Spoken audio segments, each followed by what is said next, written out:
scientist who testified at trial.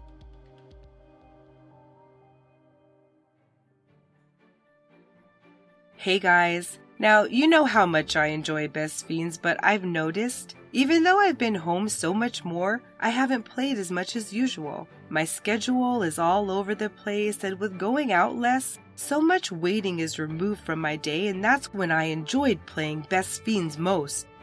Since you don't need Wi-Fi to play, and you can pick up wherever you left off, it makes it so easy to pop into this colorful world to collect cute new characters and play new monthly themed challenges. So I'm here to remind you to schedule fun breaks for yourself throughout the day and to fill that break with Best Fiends.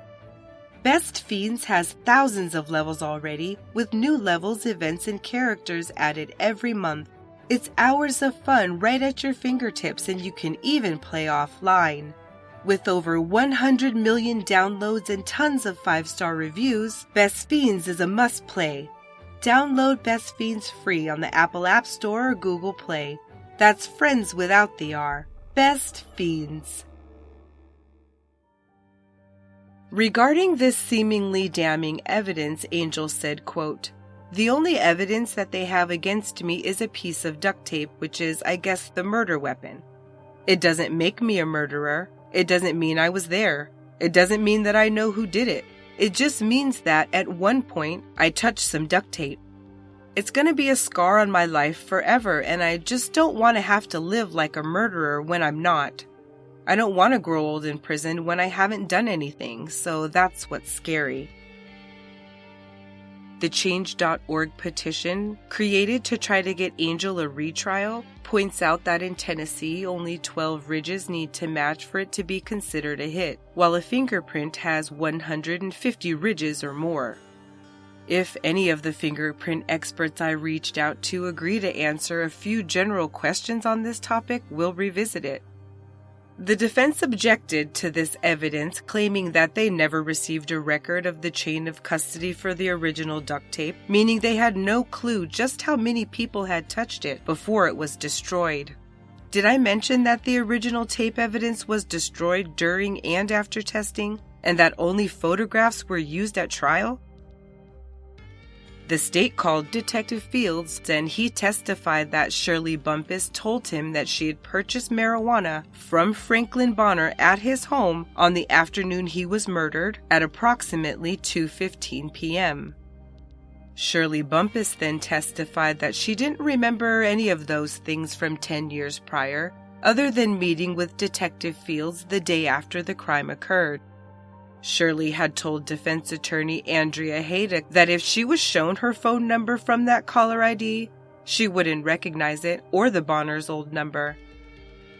She did not admit to calling Franklin that day or going to his home to buy marijuana when she testified.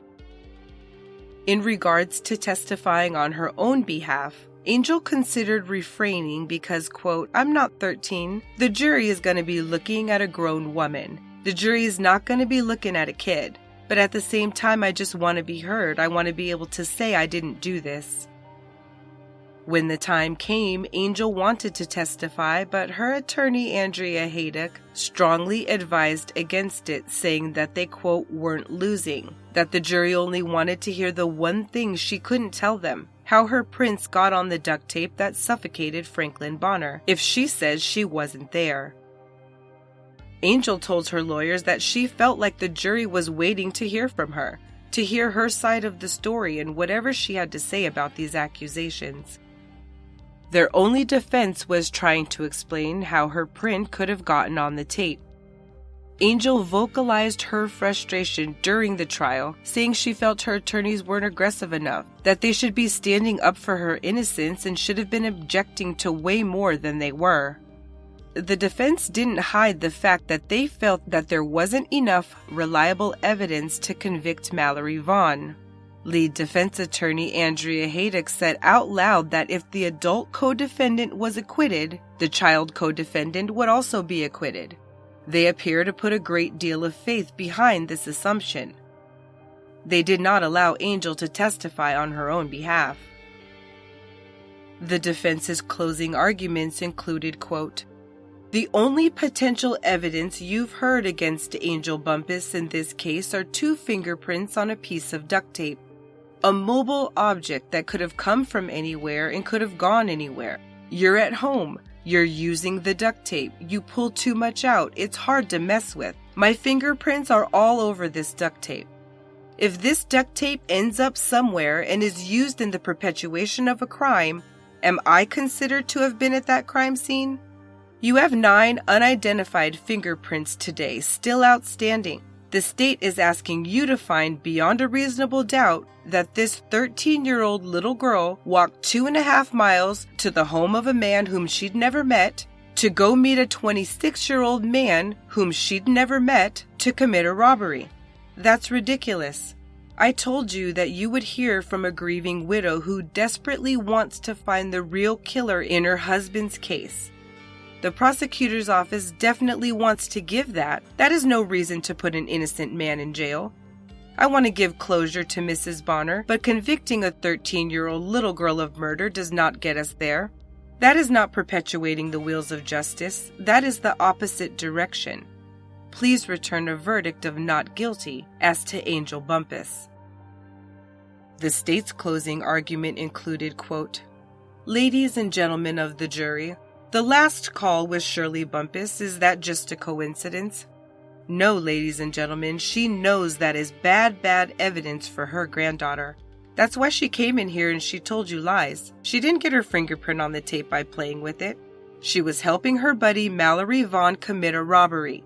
She left fingerprints there, and this is unrefuted testimony. Unrefuted that those are her fingerprints on the duct tape, and it is not just in a single location. It is in 2 separate locations.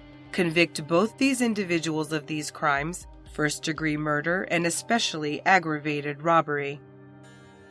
On October 3, 2019, after 4.5 hours of deliberation, Mallory Vaughn was found innocent and Angel Bumpass was found guilty.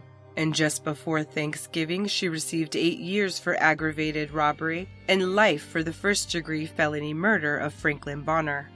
They're trying to say she did it by herself. Advocates for a new trial point to the lead detective's reputation and track record in law enforcement as an issue, as he's made the news just as much as Angel Bumpass has. Detective Fields admitted under oath at trial that he was unable to remember details from the Bonner murder case and that, quote, "Today, I couldn't be sure of it because I don't know what my state of mind was in 2009. Some point to possible lack of care with the evidence, and even tampering with the evidence as a reason the case may have gone cold in the first place. When Fields had the duct tape evidence and presented them to be checked for fingerprints, no viable specimens were found, but 8 years later, on seemingly degraded material, 11 prints from the scene were identified, and 2 partials were attributed to Angel Bumpass, but none to Vaughn. What happened to the physical evidence the district attorney's cold case unit said existed for both suspects?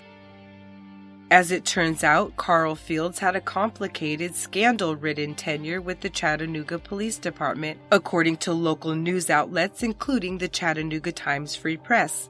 Let us review.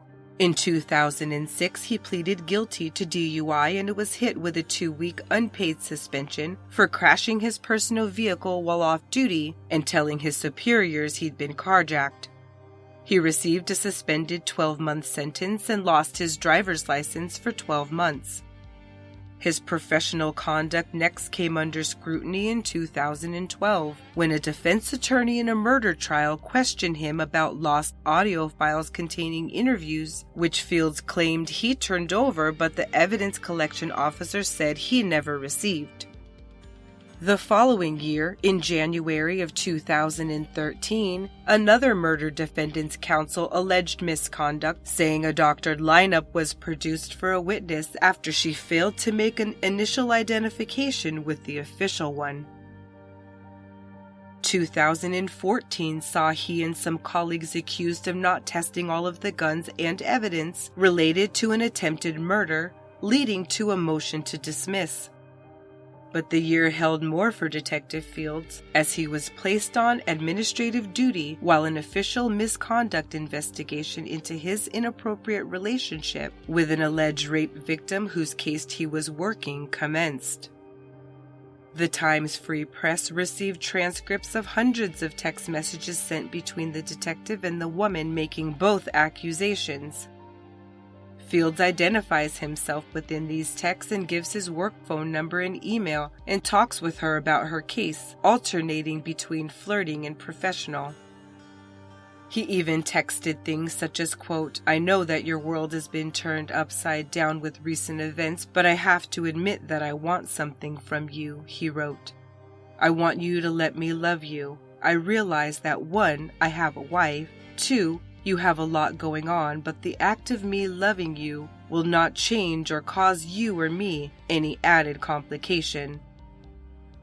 But that wasn't even the biggest issue. You see, the woman making these allegations against Detective Fields only knew him because he was investigating her rape allegation against a man named James Works Jr. Tampering with evidence charges were brought as well because Fields was accused of concealing a video recording of what appeared to be a consensual sex act between the two parties from after the day the rape was supposed to have taken place. Months later, actually. Another astonishing thing is that at Fields' trial, the special prosecutor accused the District Attorney General, Neil Pinkston, of knowing about the video before he had the TBI investigate Fields for official misconduct, and of not telling the defense in the case of its existence, which he was obligated to do by law. Pinkston had taken office only 3 days before Fields was suspended by Chattanooga PD. He said that just hearing about the tape wasn't enough to raise flags, that he needed more, he needed to see it and have it, and he entered it into evidence 5 days later. The reason this is so interesting to me is that Pinkston was still the district AG in 2018 when Bumpass and Vaughn were indicted, which means he technically had Fields testify in an official capacity in the Bonner murder trial in 2019.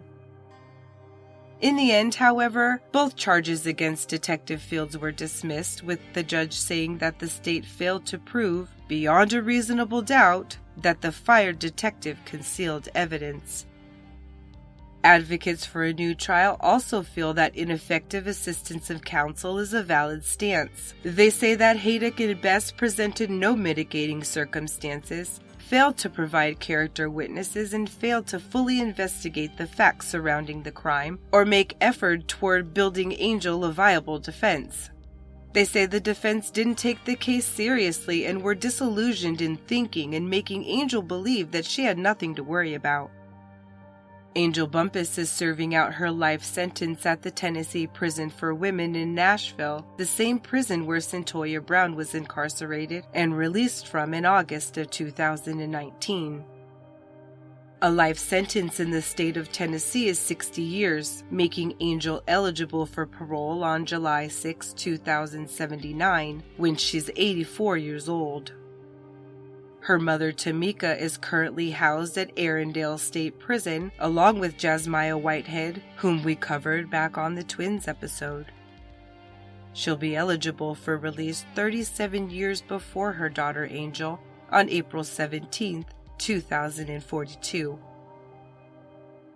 Watch Accused, Guilty or Innocent free on A&E.com, Season 1, Episode 4, entitled Cold Case Killer or Innocent Teenage Girl, and visit justiceforangelbumpass.org, Justice for Angel Bumpass on GoFundMe and Instagram if you would like more information about the murder of Franklin Bonner and the conviction of Angel Bumpass.